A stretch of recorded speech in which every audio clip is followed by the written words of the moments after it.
All right. I think, is everyone back, or they'll be back soon? Welcome back, everyone. I hope that that was enjoyable. Really appreciate it. Now I'm going to turn it over to Kaiba, who is a Solar Austin board member, to take us from here. So please take it away, Kaiba. Wow. All right, thanks. Well, I'm actually going to start by inviting Martha Carlton with the local Austin, or 350 Austin chapter to just share with us a little bit about what the chapter is doing. We're really excited to have Bill McKibben here tonight and thought that it was appropriate that you know, the local 350 chapter have a chance to you know, share what they're all about here as well. So we will start with that. If Martha, are you? I'm going to butt in real quick and just say, if you want to see the speaker, whoever the speaker is, their face bigger, you might already know this, but if you hover over their face and you click those buttons, I think you can click pin video. You don't have to do that. All right. So I'm going to go ahead and mute everyone, and then Martha, you can unmute yourself and take it away. Okay.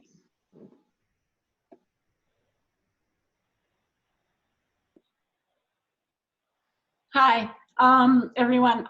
My name is Martha Carlton, and I became president of 350 Austin in February, just before the COVID pandemic. So it's been an interesting 4 months.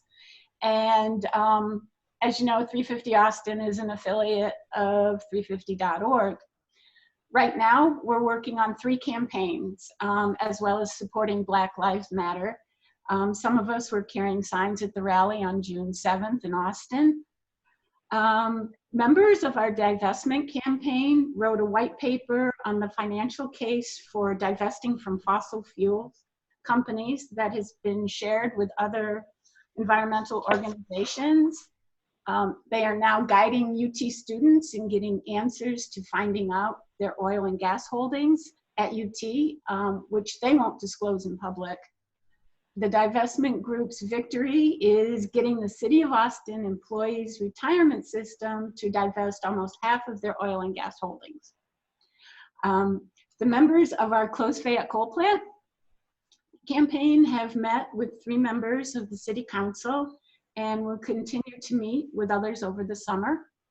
The group says that until the city actually takes responsibility for poisoning the communities with coal ash, and any supposed dates they give to closing Fayette are a moving target and have actually no meaning at all. So they really believe that they must start the cleanup now. Our third campaign, which we are just beginning, is to fight the construction of Kinder Morgan's pipeline in the Hill Country by supporting CENT. CENT is Clean Energy Now Texas, and we are going to by supporting them, we're going to start by educating ourselves on pipelines, Kinder Morgan, and the Texas Railroad Commission. I will end by saying a quote from the Food and Water Watch. Allowing the fossil fuel industry to dig, drill, and frack unbounded by the National Environmental Policy Act amounts to a targeted strike on people of color and low-income communities who are most likely to be impacted by these hazardous practices. Anyway, thank you. I kept it short, and I'm really looking forward to hearing Bill McKibben.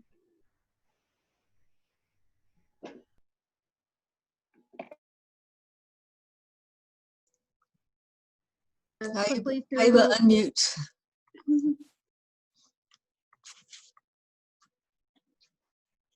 Sorry. Can you hear me now?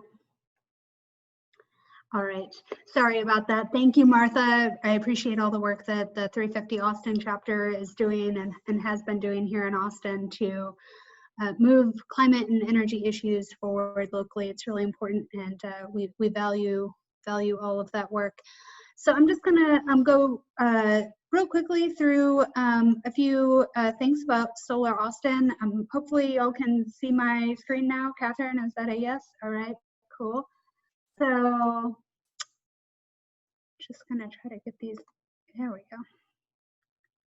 So we do these monthly events. I will say right at the top, we are dedicated to keeping them free for everybody to participate. We really want it to be educational, but we certainly do rely on donations to do our work. So I did put in the chat a link if you would like to make a donation. We generally ask for a suggested $10 donation at the door, but again, that is optional. And of course, if you want to donate more, then that is wonderful.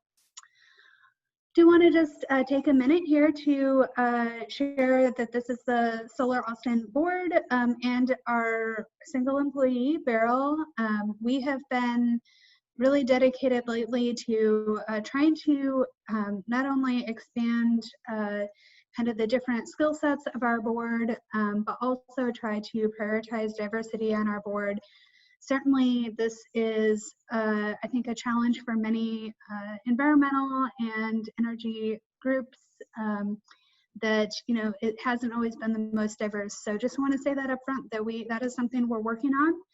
And if you have a suggestion for somebody that you think that we should consider recruiting to the board, please reach out to us. info@solaraustin.org is the best way to get through to us. And yeah, just happy to take suggestions. That is a priority for us, both you know, gender and racial diversity, and also just kind of diversity of thought.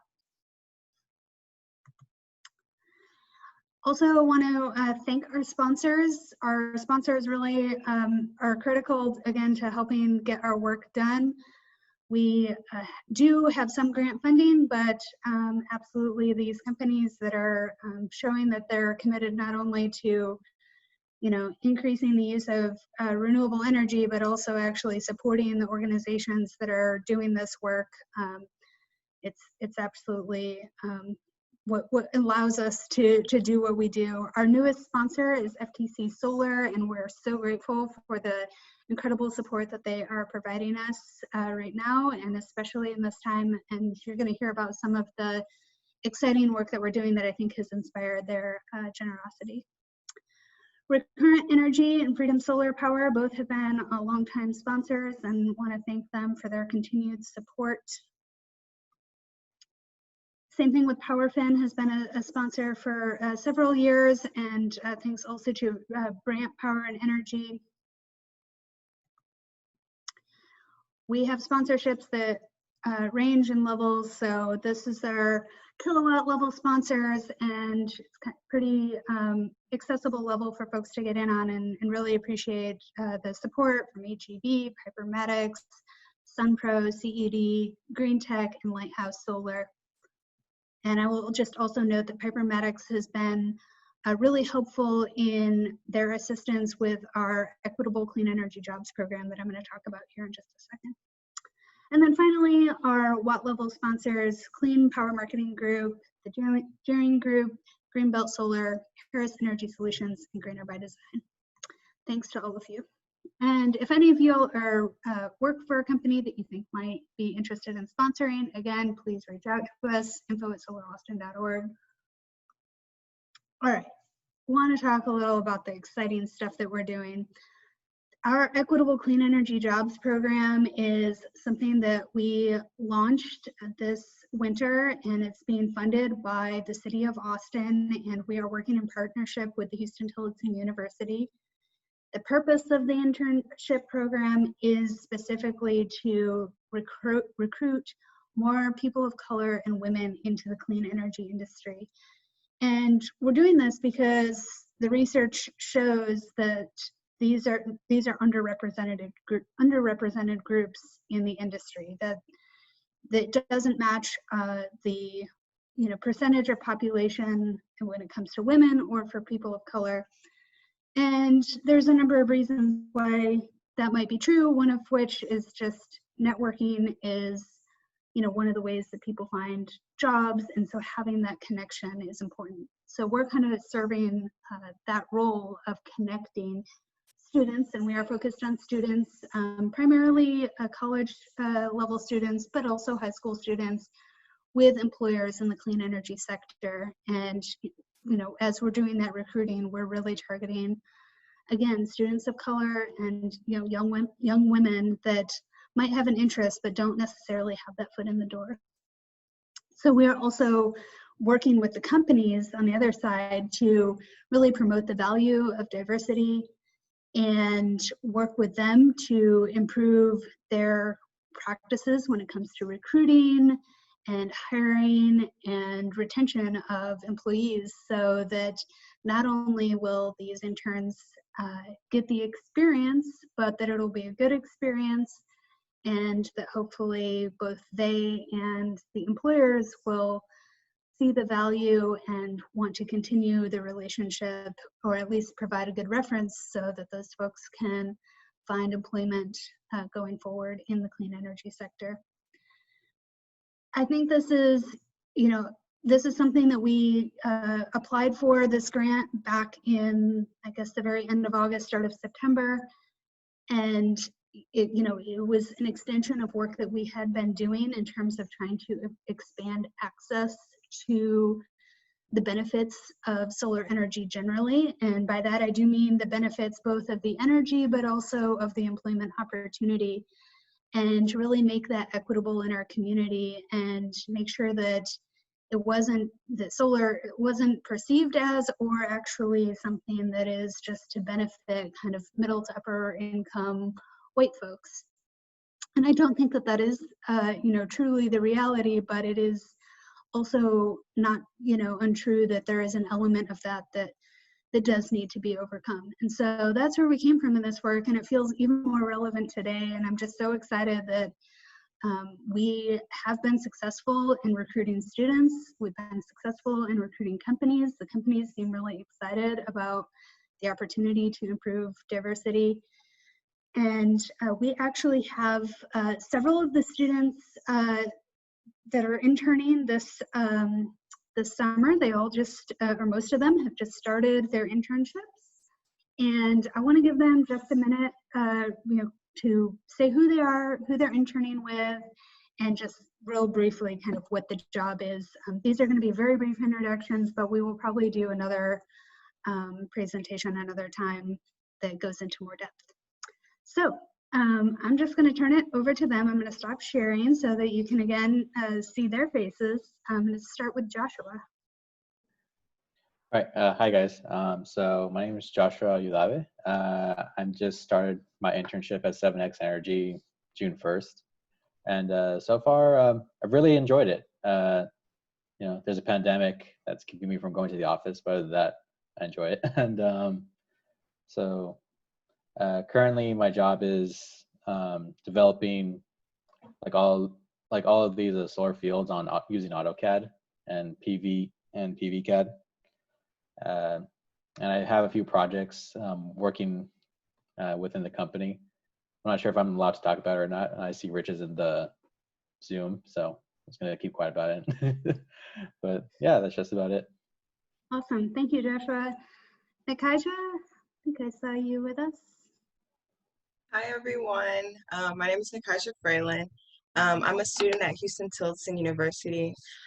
So I'm currently interning with Native Solar as the social media and content intern. So I'm managing their social media accounts, including Facebook, Instagram, LinkedIn, and then also posting weekly blogs trying to get the community informed about solar energy. So nice to meet y'all. Yay, thanks, Nikaja. Louie, are you here? Hey, yeah. There you are. Yes, I am here. How's it going? Sorry, I'm in my car. I just got off a shift. My name's Louis Diarra. I'm a sophomore at UT, or I will be next year. And I'm an apprentice electrician with Silver Electric and Solar. So basically, I'm an apprentice electrician. I'm shadowing Joe, who's like the owner and the creator of the company. He's a master electrician. He has me just on like a couple of different job sites. I've just been like shadowing some of his electricians, seeing what they do on the day-to-day, and learning about what it's like doing solar installations. I'm gonna go do my first installation tomorrow, actually. So I'm pretty excited and looking forward to that. That's awesome. How exciting. Candace, are you here? Hi, yeah. So I'm Shandis Wilson. I go to Texas A&M San Antonio. I will be interning with Sphere Innovations as a solar technician. So I get, or as a solar installation technician. So I'll be on the roofs installing those panels. I'll be starting actually on a commercial project in San Antonio, working on an HEB warehouse. So that will start very soon for me. And I'm just really excited to get in and get started and get my hands dirty. Thanks, Shandis. I have to say that your placement is one that I am especially excited about because there are so few women actually doing solar installations. So I'm really excited for you and I hope it's a good experience. I'm excited for all of you. And those were the 4 that I had confirmed, but if we do have any other interns on the call and you want to unmute, I'm just gonna give you a couple seconds because I can't see where everybody is with this many people. Okay, then let's move on. I don't want to take up any more time because I am super excited to hear from Bill McKibben. And I'm not even going to bother going back to share my screen. I mean, I think he kind of goes without introduction. Bill has been such a leader in the climate movement that unless you've been entirely under a rock for a very long time, you know who he is. You know that he has been writing and leading and really out on the front lines, not only pushing for robust action on climate change and raising the alarm for a long time about the urgency of the problem, but also, I think holding up the equity issues and the justice issues that are inherent to the climate change crisis, and really, looking at that from a perspective of all different types of communities really around the world, and that has shown in his work. And so I'm going to turn it over to him. Again, if y'all want to bring his face up large on your screen, you're able to do that using the 3 little dots in the corner of his image. I realize some of y'all, hopefully he's showing up on the front page for all of you, but you might have to scroll through, and I'm not sure if there's a way to get around that. If you can't see me, and you're welcome. not, thank you. If you can't see me, you're not missing much. Let me just say, first of all, what a pleasure to get to join you. What a pleasure to see Shandis and Nakisha and Joshua and Louie. I've reached the age where it's very pleasurable to see who's coming along next to take over. I'm always happy to kind of see my retirement policy in action. And it's very, very good also to hear from Martha and 350 Austin. 350 is a strange animal, I must say. If it had a motto, it might be kind of, we're making it up as we go along, including sort of structure. When we started 350, about a decade ago, we had no idea that kind of independent chapters would spring up around the world, and it's been wonderful to have them. It's really the heart of the thing now, and it's because it allows people to, on the one hand, know what's going on in their local place like Austin and get stuff done on the ground, and on the other hand, allow us all to network in together once in a while when there are things that need doing together on a national or a global basis. And right now we're at one of those times. So what a pleasure to get to join you. Let me say, it's not like I'm run anything myself. I'm just a volunteer at 350, and I don't speak for anything, but I do spend a lot of time thinking and writing about where we are right now, and I do it now, at least in part, through a weekly column at the New Yorker, a newsletter that goes out to everyone. And so I'll be talking a little bit about the stuff that I'm writing about that'll be out tomorrow, because I think we're at such an interesting and important and painful and powerful moment. 2020 has been a year like no other year in my long lifetime. Things have been stranger, more disrupted. more painful in a lot of ways, and in certain other ways, more filled with the possibility, perhaps, of real change. So let's begin by remembering that we began 2020, which seems like forever ago, watching the continent of Australia half burned to the ground.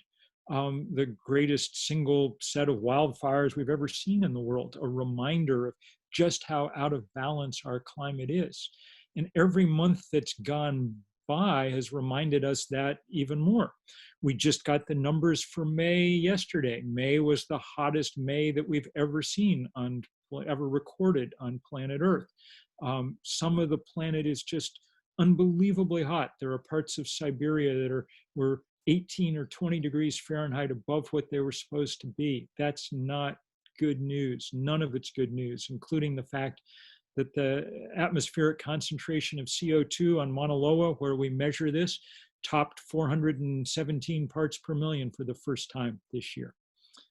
But that ongoing crisis that's going to be the dominant fact of the 21st century is, for the moment, subsumed in a couple of other crises that are so immediate and that have our attention so sharply and so profoundly.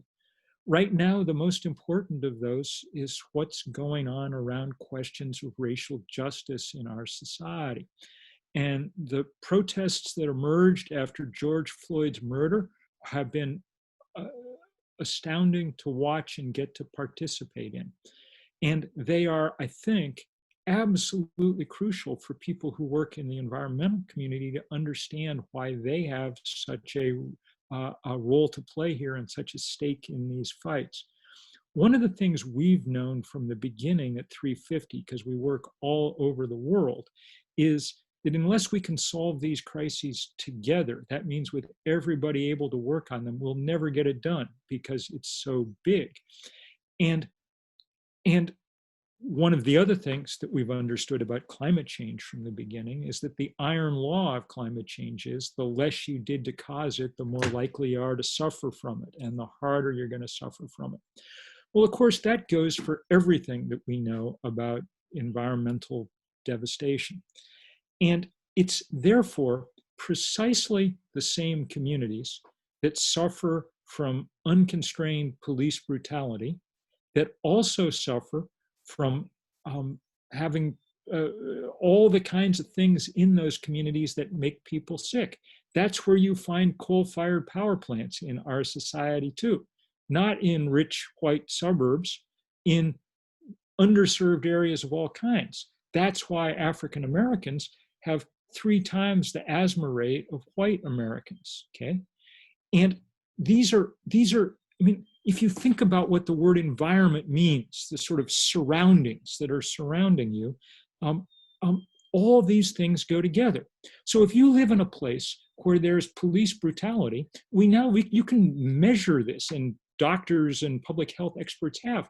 People's blood pressure goes up, people's life expectancy goes down, because it's stressful all the time to worry that you're going to have to encounter a police officer who's not going to behave in the right way, you know? That's bad for your health. Just like having a coal-fired power plant is bad for your health, just like living in low-lying parts of town is bad for your health. When we have a huge storm like Hurricane Harvey that hit Houston, the first thing we find out is who lives in the floodplain, and the answer is always the same. It's the poorest people in the community who live in the places that are going to get hit hardest. So what I'm trying to say is this is all part of the same fight. I'm going to add to the chat a really terrific video that a bunch of my colleagues at 350 put up last week, a webinar about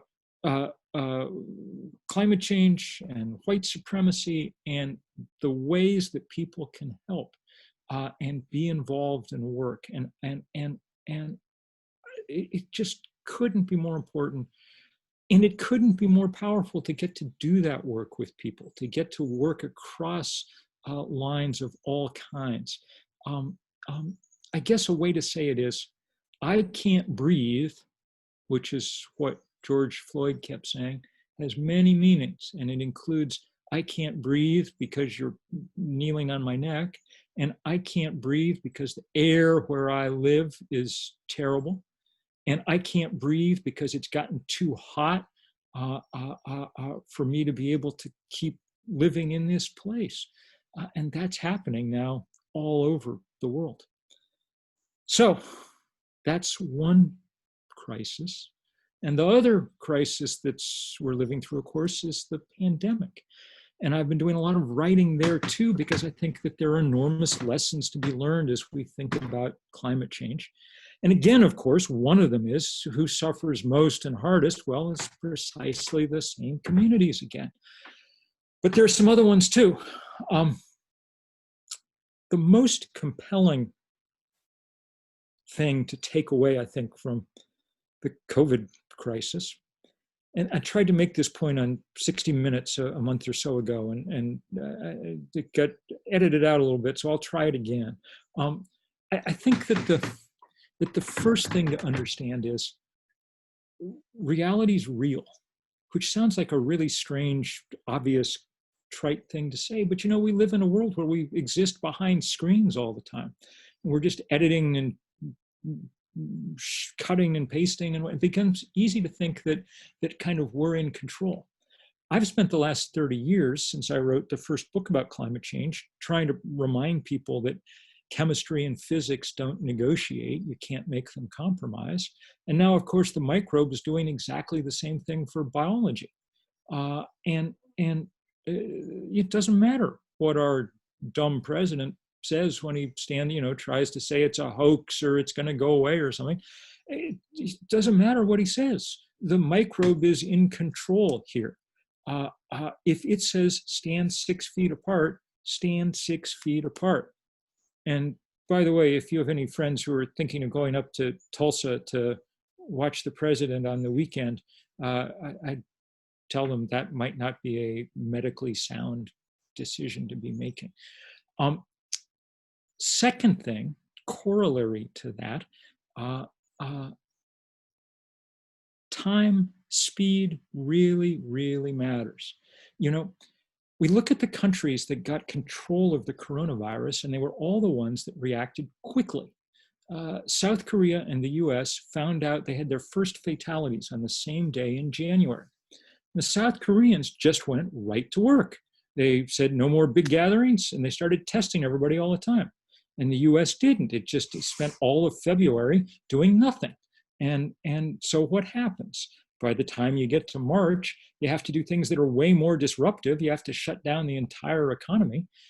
And even once you do that, you've hesitated so long that you have enormous trauma, enormous pile of dead bodies, even after you've done that. The analogy to climate change couldn't be clearer. I mean, February is the equivalent of the last 30 years, the period in which scientists had given us a clear warning about what was coming and when we didn't do anything. And so now stopping global warming isn't any longer on the menu of options. All we're trying to do at this point is slow it down to the point where it doesn't take out our civilization. But even that's going to be hard, and it's going to require that we move with enormous speed. The IPCC has told us we've got about 10 years through 2030 to make what they call fundamental transformations in our energy system, which they define as cutting emissions by about half. So the work that we should have spread out over 40 years, we're going to have to do in a decade, and we're going to have to go really fast. And even when we do it, we're still going to have a lot of damage and trauma. Nobody has a plan for refreezing the Arctic now. There's no way to, lower the temperature so that Australia doesn't catch fire again, or California. It's going to get hotter even if we do everything right. But the third thing, and maybe the most important thing, and the one that unites everything I've been trying to say here, is the understanding that social solidarity really, really matters. I grew up in the sort of political shadow of Ronald Reagan, which means in the political shadow of the idea that markets were going to solve all problems, and that our only job really was just each of us to get rich individually. Reagan's famous laugh line from his speeches always was, the 9 scariest words in the English language are, I'm from the government and I'm here to help. Ha, ha, ha. It turns out the scariest words in the English language are things like, we've run out of ventilators, or the hillside behind your house has caught on fire, you know? And those are things that you can't solve one person at a time. Doesn't matter how, you know, well you're doing if the society and its systems around you are collapsing. These are things we have to solve together. And that's why, given this year of extraordinary crisis, nonetheless, it seems to me as if there's some promise and hope coming if we manage to work hard together. All of a sudden, we're thinking about things in ways we haven't in a long time. I don't think it had occurred to most Americans to say, maybe we don't need to send the police force just like we have it out every time there's a call. Maybe we should think of some new ways to do this and figure out how we might send some people who aren't armed or who, you know, have different set of skills to deal with most of the things that we send police cars out to do now. In just the same way that we have to start thinking past, you know, driving gasoline-powered vehicles and eating precisely the ways that we eat. And, you know, we're learning some new things. You know, I don't know, probably most of you haven't been on an airplane in the last 4 or 5 months, and that may be new for some of you. And what do you know, you're learning how to do a lot of what you need to do without doing that, you know. We're picking up some new skills and some new, perhaps, sense of social organization. Now, none of this is easy, and none of it comes without a fight because there's, you know, vested interests in play. I tweeted out this afternoon a survey of Texas oil and gas executives, and 4/5 of them said that their greatest fear at the moment was that Joe Biden would get elected president. That was the greatest economic risk that they faced. And I got to say, that struck me as the single best endorsement of Mr. Biden that I've heard yet. Because if Texas oil and gas executives keep on getting rich, there's no way that we're going to be able to do what we need to do on this planet. Our job is to make sure that we move past that and move past it fast. That's the thing. We're not in any of these situations, not with racial violence, not with and police brutality, not with the COVID pandemic, and not with climate change, able to go as we've done in the past with small scale, slow, incremental change. These are things that require that we actually move and move hard. And so it's, you know, it's why we have movements. It's why we've tried to build these movements. And they've built so beautifully. You know, when we started 350.org 10 years ago, a little more than 10 years ago now, there was no climate movement. It was a kind of first iteration, a sort of beta test, you know. And now this movement is expanded in all kinds of ways that are so beautiful to see, you know. How beautiful to watch all the young people in college who'd worked on fossil fuel divestment, including, real shout out to people at UT Austin doing it in places that are really tough, okay? That those people, as they got out of college, wanted to keep working, and so they formed this sunrise movement that brought us the Green New Deal. That's beautiful to watch. How beautiful to watch the rise of sort of high school and junior high school activism at a global scale. You know, Greta Thunberg, who's wonderful, and I've really enjoyed becoming friends with her. She's great. And I will tell you happily that both she and her father are recovering well from coronavirus. But, you know, there are 10,000 Gretas all around the world, young people who are informed, eloquent, articulate, ready to go, pushing the boundaries, doing enormously good work. And we all organized this amazing event last September when there were 8 million people in the streets around the world demanding climate action, most of them young. The only thing that worries me sometimes is that other people are going to look at this outpouring of youthful energy and just say, hey, let's take the biggest problem we've ever encountered as a society and offload it onto the shoulders of high school sophomores. That's not fair, okay? That can't be what we do. The job for the rest of us is to kind of take their lead and stand up in the places where, you know, adults can get things done, by voting. It's an even numbered year. If anybody hasn't figured out why this is about the most important election we've ever faced, I think you will in the next few months. The other way, though, that we have is by using economic power. Some of that is to go buy solar panels, and thank heaven that, you know, we've got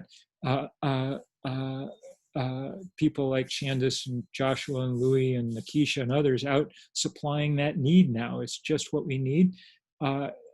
Candace, be careful up on the roof. We don't want you dropping over the edge. So tie in at all times. That's important. Just as important is using our economic power to stand up to the banks and asset managers and insurance companies that still keep funding the fossil fuel industry. You know, a bunch of groups, including 350, have gotten together over the last year in this thing called stopthemoneypipeline.com. And it's been extraordinarily successful in short order in getting the biggest, richest, most powerful institutions on earth to be a little worried about what's coming at them. BlackRock, the asset manager, which is the biggest box of money on our planet, about $1 in 8 in the world rests in their digital vaults. They, after all kinds of protests, they issued a series of statements this winter that were simply remarkable. They said, you know, that every decision they make from here on is going to be with climate taken into account, and that we have to reshape the financial system of the world to deal with it. We'll see how much they mean it, and we'll keep pushing them, but that was a huge start. I don't know if any of you watch ever that nutty stock picking guy, Jim Cramer, come on the television in the evening and shout at people about which stocks to buy and so on. But, you know, in January, he went on this 2-day long diatribe about how everybody should sell their fossil fuel stocks because this divestment thing had gotten so big that there was no way to make money in oil and gas anymore. Divestment's just too much of a problem. Well, I got to tell you, when I saw that, I felt very glad and extremely proud of the hundreds of thousands of people around the world who made the divestment campaign into at this point, we're past $14 trillion in endowments and portfolios that have divested in part or in whole. It's the biggest corporate campaign of its kind in history. So many thanks to so many people on this call who've pushed in to help make that happen. Let me just end by saying, you know, one of the things that makes this fight around climate so odd is we don't know if we're going to win or not. I hope that we're going to win on questions around police brutality. I think we're capable over time of changing things. I hope we're going to win around coronavirus. And I think that our scientists and doctors are smart enough that they'll come up with the vaccines and things that we need. And hopefully our citizens will be smart enough that they'll go get vaccinated when the time comes, you know. But we don't know about climate change because the time factor is so strong. We've got so little time. We've got to do so much so quickly. So I guess what I'm trying to say is thank you to everybody at Solar Austin who's doing one big part of this and thinking about technology and change and how we rewire our individual lives. But let's remember that the most important thing an individual can do is be a little less of an individual and come together with others to work in the kind of movements that actually make change on the scale that we need. One of the interesting things we learned from the pandemic, you know, we locked down our economy. We changed our lifestyles in ways that no environmentalist, not the most radical of them, could have envisioned actually happening even 6 months ago. And at its height, we think that CO2 emissions fell about 15%, which is good. 15% is nothing to sneeze at. But what does that really imply? It really implies that most of the damage that we're doing is very hardwired into the systems around us. So along with changes in our individual habits, we also have to go into the guts of that system and change it out. We got to pull out the coal and gas and oil, and we got to put in the insulation and the sun and the wind. If we do that and we change our habits, then we have some chance. But we can only do it on the scale we need if we do it household by household, but also city by city and country by country and as a planet as a whole. So I end where I began. The way we set up the structure of 350 is kind of the way we need to have the structure of this whole fight. We need to have people working really hard on the ground in local places doing local things. And then we need to be able to come together from time to time to do things that we can only do en masse, to make ourselves felt in those kind of ways. So many thanks to all of you, because you're precisely the people that are doing it. And I just couldn't be more grateful to all of you for the long, hard work that you put in over the years, and to the younger people for the long, hard work you're going to be putting in for years to come. Many, many thanks.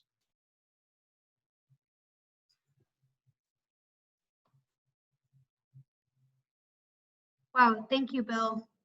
So much there. And I know that you do have a little more time with us, and so want to move over to taking questions. I'm sure that some folks have questions for you. We have a large number of people on this Zoom, so I am going to ask if you could, it looks like perhaps we do not have a raise your hand feature in this version of Zoom, which I did not realize, but you could maybe use the reactions option to, throw up a thumbs up or something if you have a question and I can call on you, or you can say something in the chat. I'm seeing that Bruce, if you want to unmute and ask your question.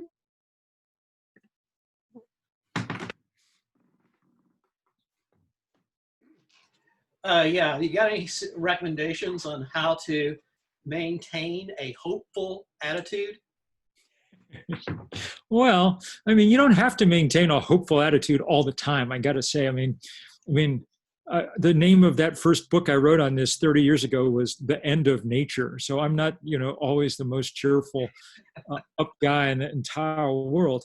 But I do think it's possible to, I maintain a hopeful attitude when I do, because I watch the flood of people into this movement. I know where we started, there was no climate movement 10 or 12 years ago. And the first rallies we did, we'd get, 100 people and, things. And now we can turn out 400,000 people, 500,000 people in city after city around the world. We've got young people who are at the head of this. We've got incredible leadership from indigenous communities that we didn't have before. We've blocked pipeline after pipeline and coal terminal after coal terminal here and around the world. We lose some of those fights too, but every single project gets fought and fought hard. It's possible that things are a little harder to see in Texas, although I know Austin isn't precisely Texas anyway. But and I know that Texas has tons of good stuff going for it with wind and sun, but I also know that the power structure there remains, resolutely in the hands of the oil and gas industry. And so it's a little harder perhaps to see, but there are other parts of the world where we can see this change coming and coming fast.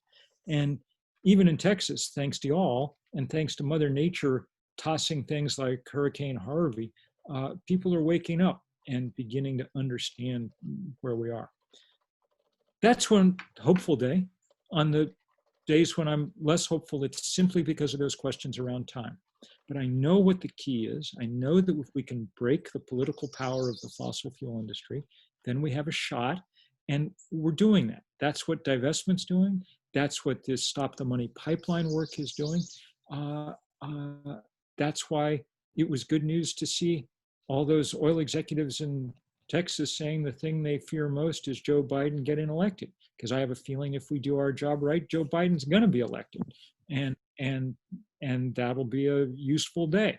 It's not going to be a day that solves all our problems.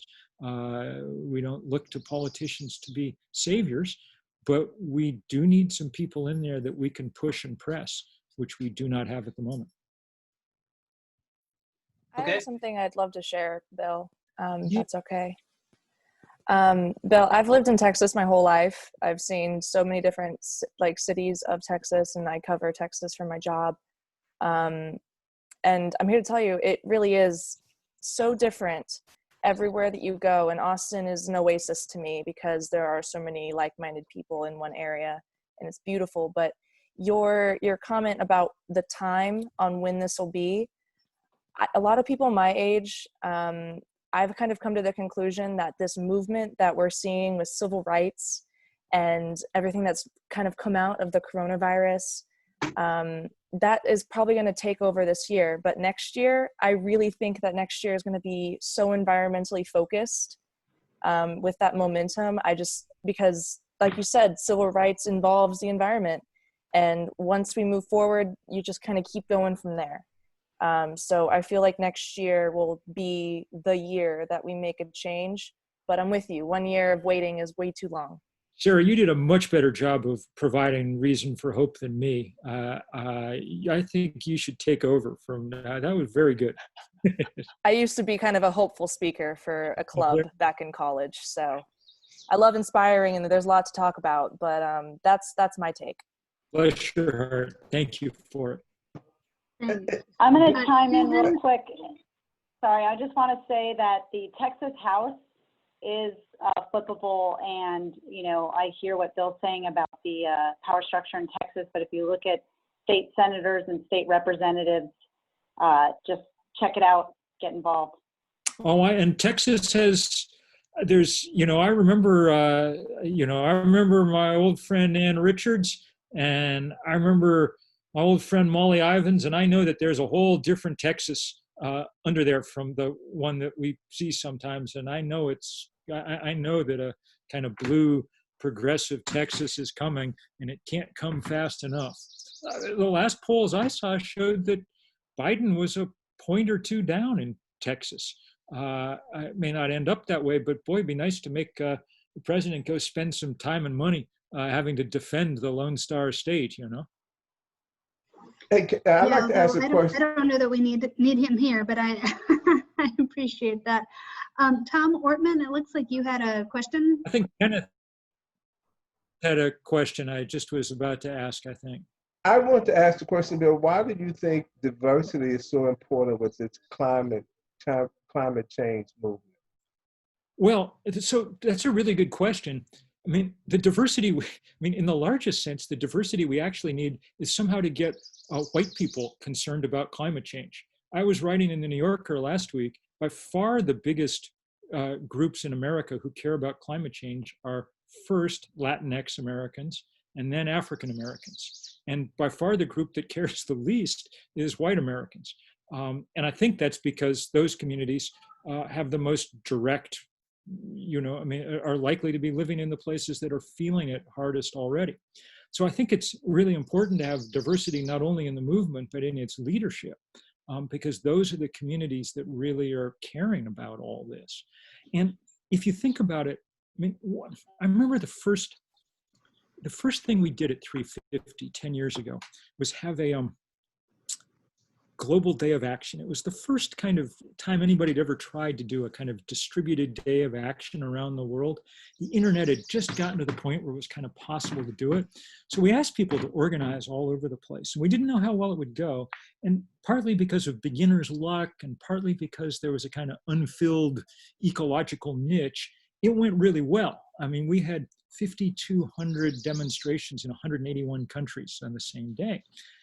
But what was most interesting to me was watching the pictures, because we were telling everybody to upload pictures onto Flickr as soon as they had their rally.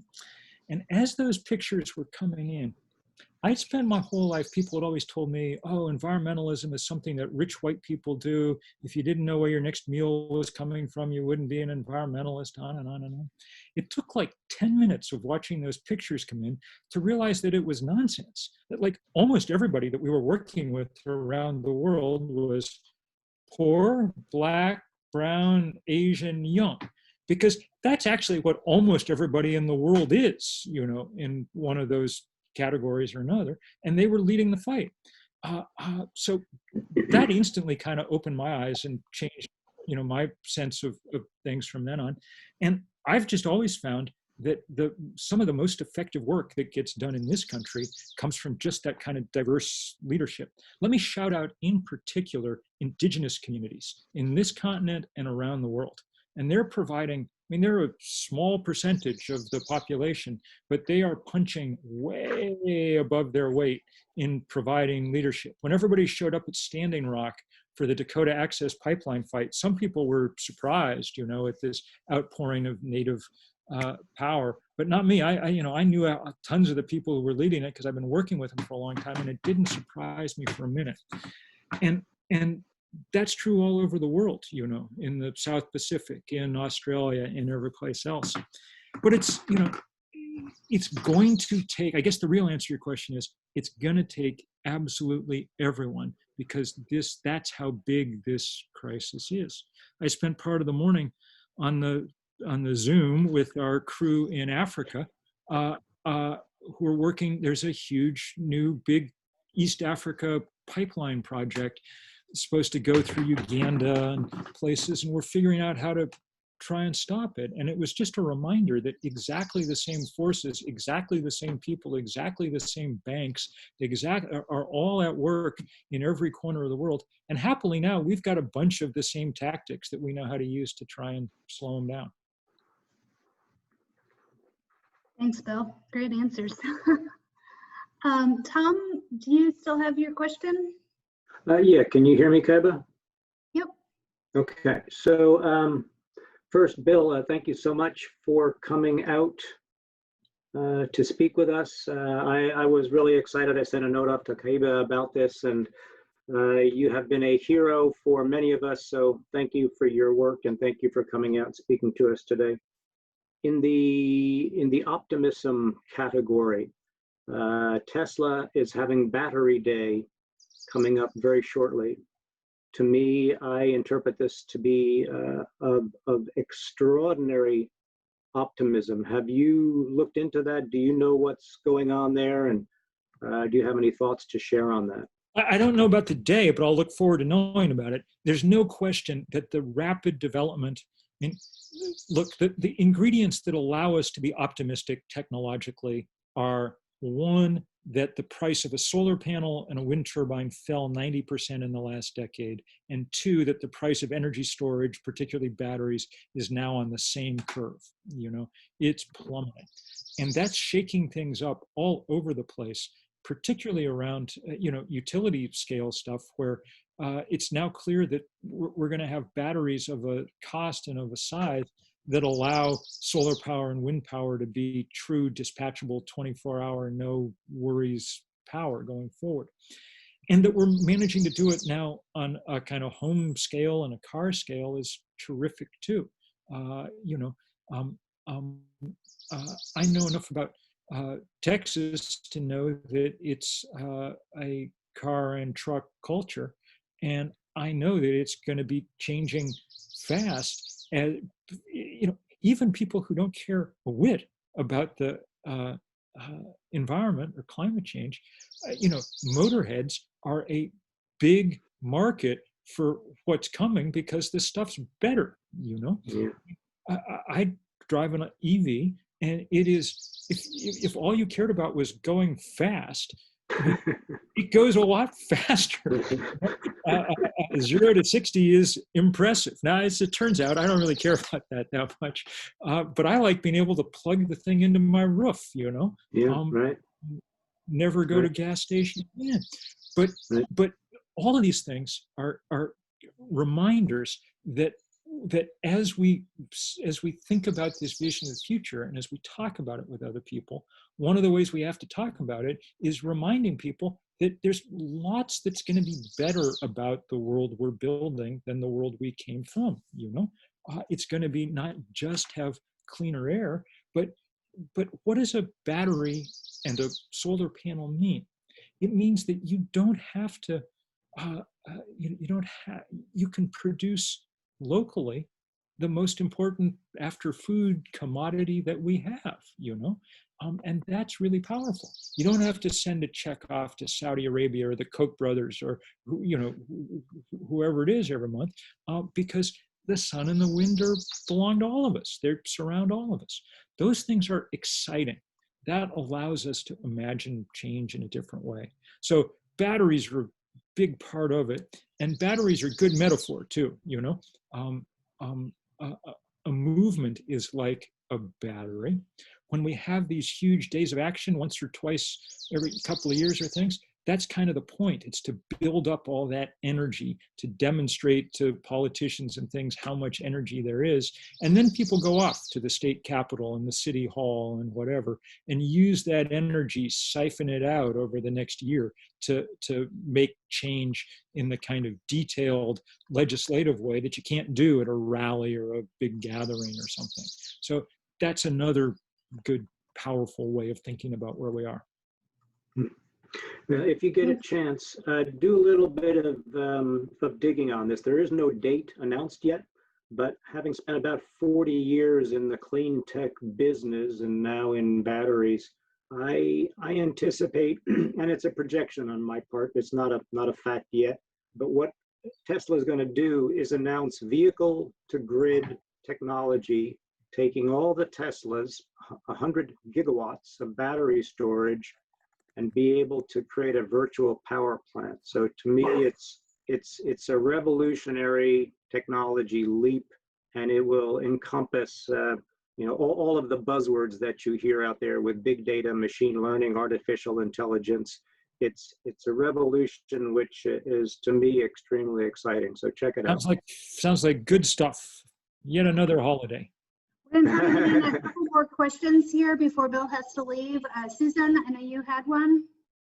I agree with Sarah about where we might be going in the next couple of years. But meanwhile, I wonder, when you think about how hardwired our systemic dysfunctions are, I wonder if you've ever put much attention on the new alternative economists that are running around talking about degrowth and no growth economics. Indeed, this is a long discussion to have, but you might in the library find a copy of a book I wrote some years ago called Deep Economy that kind of started to get at these questions in one way or another. Suffice it to say, it seems to me that we really should be thinking about whether growth is the thing that we worry most about going forward. That's been the thing that public policy was oriented around for a long time, making the economy bigger. That was the sort of most important question for almost everything that we did, was the GDP growing or not? And you can make an argument for that. I have a daughter. When she was 10, if she hadn't been growing, I would have taken her to the doctor. But if she'd been 23, and she was still growing 3 inches a year, I would have taken her to the doctor too, There comes a point where you want to figure out how you're going to mature. And it seems to me we're getting some pretty strong signals from the natural world that we're at a large size now. Thanks. Matt, do you have a question still? Yeah, I was just going to make I felt some obligation to mention in defense of Austin and some of the things that we're doing regarding our own coal plant. On the Electric Utility Commission, I'll make every effort to make sure that those dates are real. But sometimes we have a perception that we can't act soon, we can't act big. And I just want to point out that Austin started a program in March that is expected at the cost of less than 1% of its residents, an additional 1% cost to its residents, is going to reduce emissions from the entire city by 30%. And that's just a market design problem. And so Austin's decided to internalize some of that market design problem on itself and demonstrate over the coming year that action can be big, it can be cheap, and it can be replicated. And that's the thing I want to share with this audience, is that what Austin is doing is not unique in terms of opportunity, in terms of just a small price so that we run the less damaging stuff more and the more damaging stuff less. No building required. Amen. Amen, brother. And that is just the kind of thing that we're seeing around the world. And it's why we might see cascading change come fast. We're now, the economics are in our favor now. And now it's a question of overcoming inertia and overcoming the political obstacles that come from the enormous power of the fossil fuel industry. And if we can do those things, then we've got a fighting chance. I unfortunately have got to leave you at this point. I have to go give a different talk, but I really do just want to say, you guys are doing just the right thing. Just keep pushing, and keep pushing together. That's the thing.